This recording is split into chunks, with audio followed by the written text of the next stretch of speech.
Thank you very much for stopping by the Random Green channel. I can't for the life of me think that we came here by accident. Now, I wish there would be a definite answer. At the same time, I am very much a skeptic, but also a theist at the same time. I just can't fathom that we live. And the kicker for me is the fact that you look at the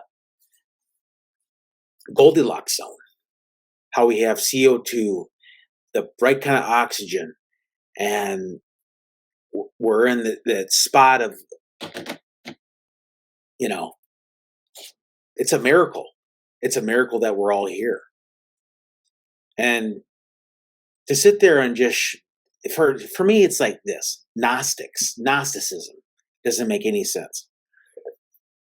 Now, agnostic would be a little more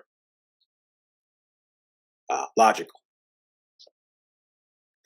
because you don't know. You can't see if the burden of proof is on the theist to make a claim, but also the burden of proof is on the Gnostic who can't prove. It's that would be almost impossible. That's virtually impossible.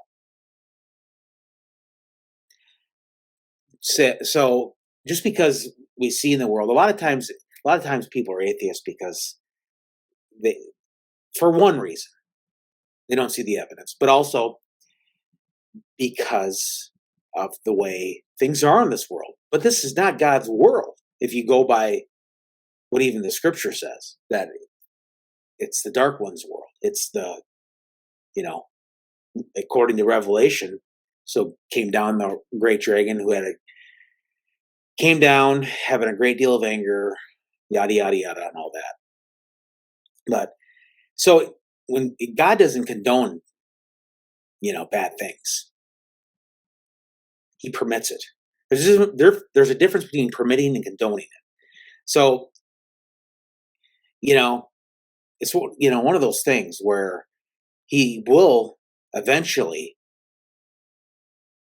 make all things new, like it also says in the book of Revelation.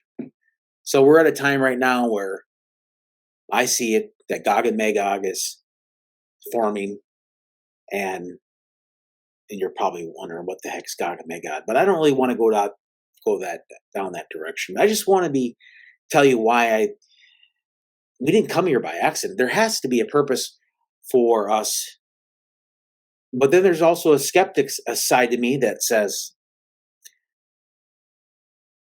how did we, look at our bodies? Our bodies are very, we're not divinely made if you think about it. I mean, look at,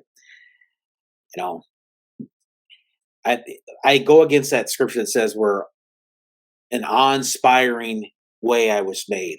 I don't look at it that way. I look like we were not made really well. I mean, a lot of people say that's imperfection, but just being a physical person is, look at God, how he created the angels and how wonderful they are and how basically have immortal bodies. There's a lot of skepticism with it, but at the same time, I look at the Goldilocks zone, and that's the kicker for me, and that's why I'm convinced. Even our satellite moon, Earth's moon, doesn't have. You can't live on the moon. You can't. It protects the planet from asteroids. So, anyway, that's all I really want to share. Again, we can all have disagreements and agreements, but at the same time, I hear what the skeptics say, and I trust me. I'm not 1,000 times convinced, but I look at the universe and I think, wow, that's pretty amazing. You look at even just in our planet or just in our solar system, an Earth-like planet is forming, or they've just found an Earth-like planet, potential Earth-like planet in our own solar system. It's amazing. So, all right. Thank you.